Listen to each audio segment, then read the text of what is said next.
Kamusta kayo ngayon mga bata? Ako pala, si Kuya Harvey. Ako naman, si Ate Dindi. Ako naman, si Ate Shelo. Kuya Jed, ang itawag niyo sa akin. At Ate May naman ang sa akin. Siyempre, kasama pa rin natin ang ating mga puppets na sina Monty at Sebekoy. Handa na ba kayo makisaya sa amin? Halina kayo! Makinig at may kanta. Matuto at makisaya. Welcome sa... Mga munting ilaw! Do to others what you want them to do unto you.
Ngayon, ang ating kwento ay tungkol sa pagiging mabait o pagpapakita ng kabutihan, showing kindness.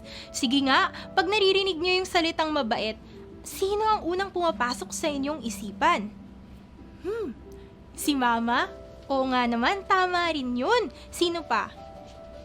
Si Teacher? Pwede, tama yun. Sino pa? Si Papa? Tama. Sino pa? Syempre si best friend. Dapat di natin makalimutan yung mga kaibigan natin. Pero alam nyo ba na ang taong mabait ay mas nagkakaroon ng maraming kaibigan? O sige, para mas maintindihan pa natin kung ano yung kwento natin ngayon, punta na tayo sa ating kwento tungkol sa pagiging mabait o pagpapakita ng kabutihan sa ibang tao. May isang napakayamang tao na ang pangalan ay Nabal. Mayroon siyang 3,000 tupa at 1,000 kambing. Marami silang aahitan ng mga tupa at pagkatapos ito ay maghahanda sila ng napakaraming pagkain para sa kanyang mga tauhan at nasasakupan.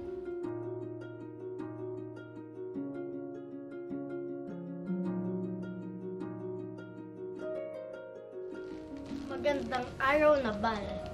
Sino kayo? Pinadala kami ni David dito. Nais namin bahagian niyo kami ng inyong handa. Dahil sa pagbabantay namin ng tupa ninyo, walang nawala ni isa. Kahit tanungin niyo pa po sa inyong manggagawa. Opo, totoo po yun, Amo. Bakit? At David? Sinong David? Sino yung anak ni Jessie na sinasabi nyo? Ha? Alam nyo bang marami ng grupo ang kumakalas sa kanilang mga tagapamuno? At bakit ko naman kayo bibigyan ng aking mga pagkain? Sinabi ko bang bantayan nyo ang aking mga tupa? Aba, wala akong panahon sa inyo! Umalis na kayo dahil marami pa kaming kailangang gawin dito. Layas! Naku, lagot siya kay David. Pag nalaman niya ang sagot ni Nabal. Naku!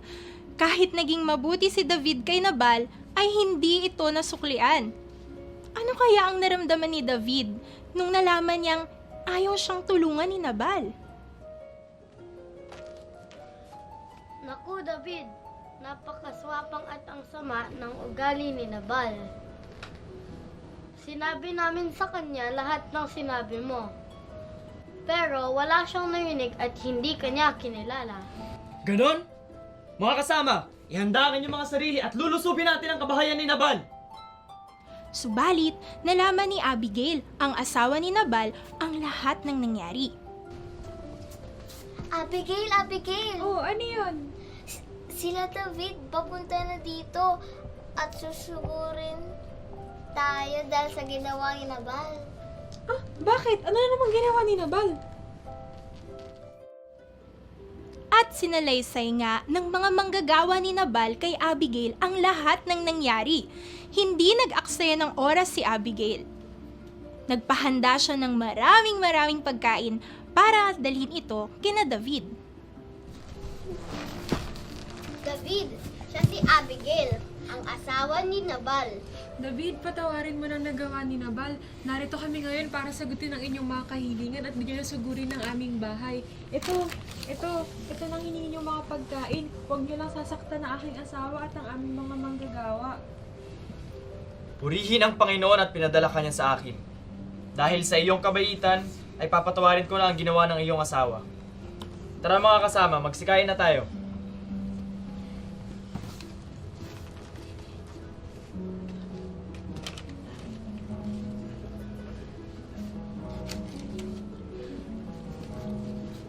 Mabuti na lang at nagpakita ng kabutihan si Abigail.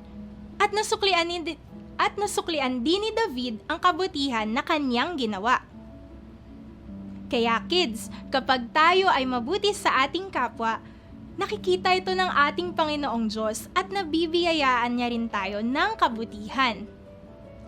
Sabi nga sa Bible, kung ano ang gusto natin na ipakita sa atin ng ibang tao, ay ganun din dapat ang ipakita natin sa kanila. So remember this, kids. Let us be kind to others. Luke chapter 6 verse 31. And as you wish that others would do to you, do so to them.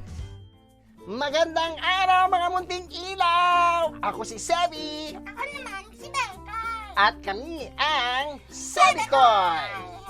Yes! Ang ganda ng story natin kanina, di ba, Bekoy? Tama.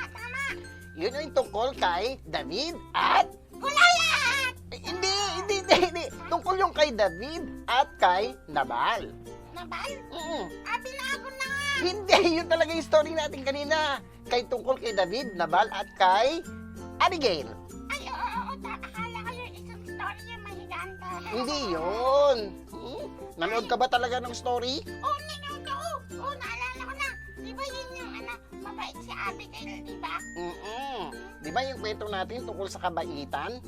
Dapat suklian natin ang kabaitan ang kabaitan din. Tama. At saka, minsan kahit hindi sila mabait sa atin, dapat mabait pa din tayo. Tama. Paano ba maging mabait? Kasi halimbawa, hindi nila ako sinali sa laro nila. Ganun. Ay, yung mga kaibigan mo, pag di ka sinalay sa laro, anong gagawin mo? Magagalit ka ba sa kanila? Hindi. Pag naglaro naman ako, ang laruin ko, hindi ko rin sila ikasali. Hindi! Huwag yun! Dapat, isali mo pa rin sila. Tama. Kahit hindi nila ako sinali, isasali ko pa rin sila. Oo. O ano pa? Kunyari, may pagkain yung kaibigan mo tapos hindi ka binigyan. Ano, magagalit ka ba? Hindi. Ang gagawin ko, pag ako naman may pagkain, bibigyan ko pa din siya. Oo, tama yun. Kasi, alam niyo yung kabaitan, nakakahawa yan. Oo. Kaya pag lagi kayong mabait sa mga tao, babait din sila sa inyo. Oo, imbis na sakit ang ihawa mo sa kanila, dapat yung kabaitan. Kasi ang Diyos natin mabait sa atin lahat, di ba? Tama. Katulad mo, di ba ang bait-bait mo? Hindi, ikaw na yung mas mabait eh. Hindi ikaw kaya. Hindi ikaw!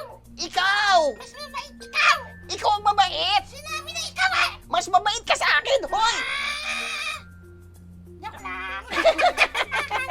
Kaaway na tayo! Oo nga eh.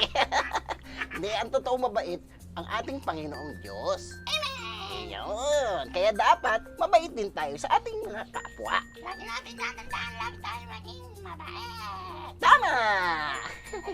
Halika na. Paano ba natin ipinapakita na tayo ay mabait na mga bata? Kapag po inuutosan ako ni Mama, sumusunod po ako. Hinahati ko po ang baon ko sa kaklasmate ko pag wala silang baon tuwing recess namin. Nagpapahiram ako ng laruan ko sa mga kalaro ko. Kahit inaaway po ako ng aking kapatid, hindi ko po siya inaaway. Niyayahap ko na lang po siya. Let us continue to be kind to one another.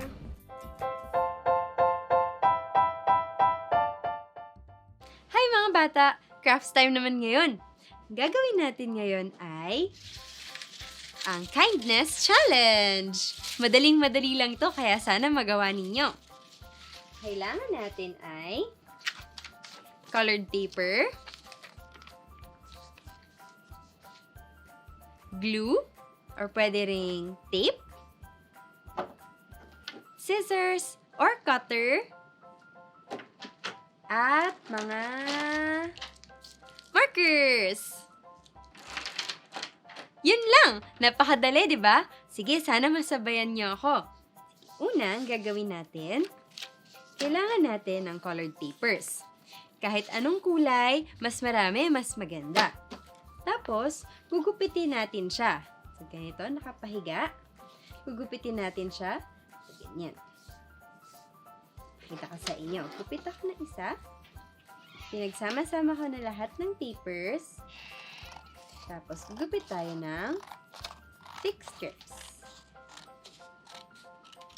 Ayan. Magiging ganito ang itsura niya. Meron na ako nagupit dito ng mga iba-ibang kulay. Pink, orange, green, light green, at isa pang green, blue, and purple. Sa lahat to, susulatan ko ng mga ginawa kong kindness sa mga kapwa ko o kaya yung ginawa nila sa akin. Kunwari, susulat ko dito sa pink na tinulungan ko si Mama. Sulat natin. Pwedeng English, pwedeng Tagalog. Ano pa bang ginawa ko ngayon na mabait? Pinakain ko yung mga aso ko. Pwede mo rin ilagay yung mga taong gumawa sa'yo ng mabubuti. Tulad na lang na kaibigan ko, tinulungan niya ako. Ano pa ba? Tumulong ako sa teacher ko. Alam niyo ba, na pagiging mabuti ay pwede rin pagiging isang mabuting kaibigan. Hinag ko yung kaibigan ko kasi malungkot siya. Lagay natin yun. At kapag natapos na, gagawin natin siyang chain. Dito sa likod, lalagyan natin ng glue. Tapos, pagdidikitin natin yung dalawang dulo para maging bilog. Para maging chain siya, itong susunod na papel, ipapasok natin sa loob. Lalagyan ulit ng glue sa likod. Kasi pagdudugtong yung dalawang dulo. Ayan, magkasama na sila. Tapos lagay natin lahat ng mga sinulat nating mabubuti.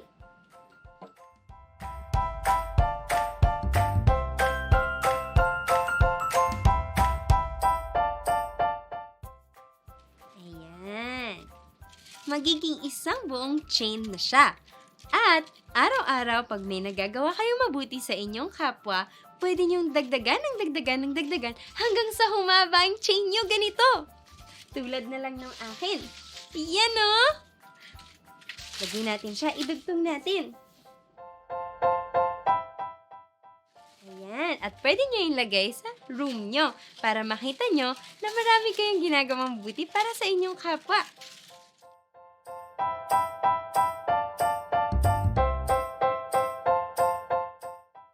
Ayan.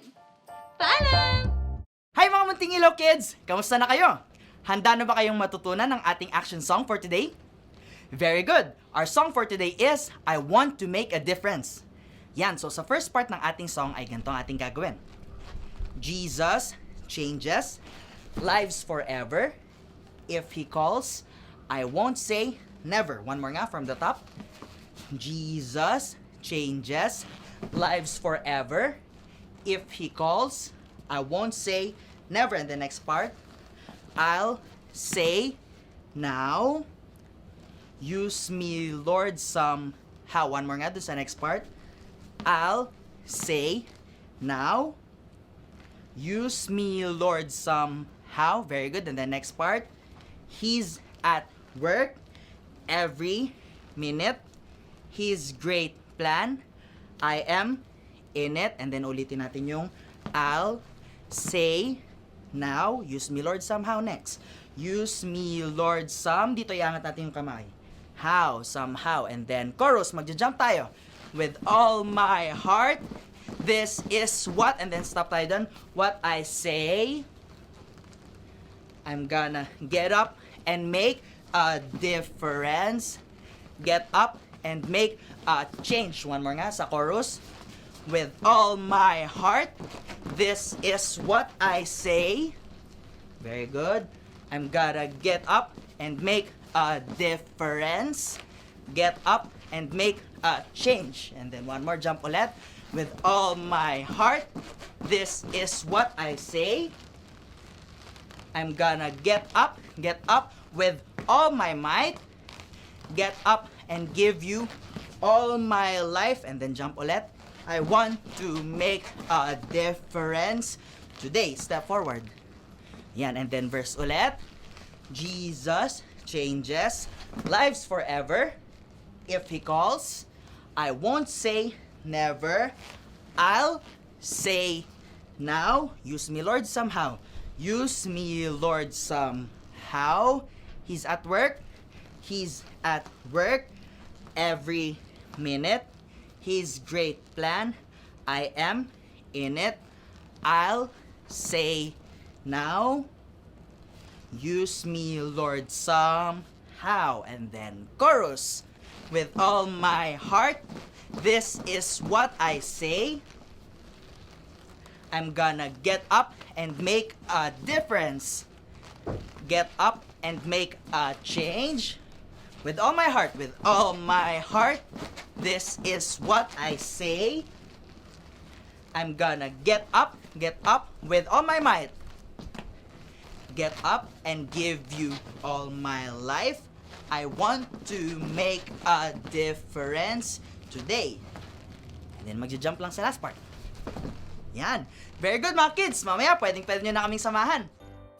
Kindness at kabaitan, yan ang topic natin ngayon. Pero kids, paano kung hindi naging mabait sa'yo ang pakikitungo ng isang tao? Dapat ba mabait pa rin tayo sa kanila? Ano sa tingin mo, Sebi?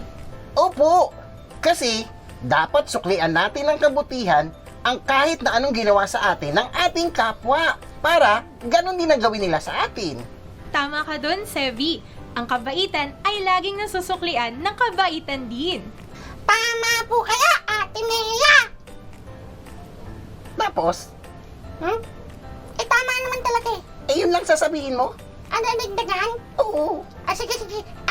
Tama po kayo, Ate Mia. Dapat laging kabutihan at kabaitan ang ating isusukli kahit ano pa yung gawin nila. Kasi kung anong gagawin natin, hindi nakadepende sa kung ano ang gagawin nila. Kasi ang gagawin natin ang galing sa ating kalooban. At dahil si Jesus ay nasa puso natin, laging mabuti ang gagawin natin. Yeah! Tama yon. Dahil ang mga mababait na bata, ay nakakapagpasaya sa ating Panginoon. So remember kids, always read your Bible and pray every day dahil dito natin nalalaman ang tunay na pagmamahal ni Jesus sa atin. Oh, sabay-sabay nga nating ulitin ang ating lesson for today, kids! Kindness pleases God!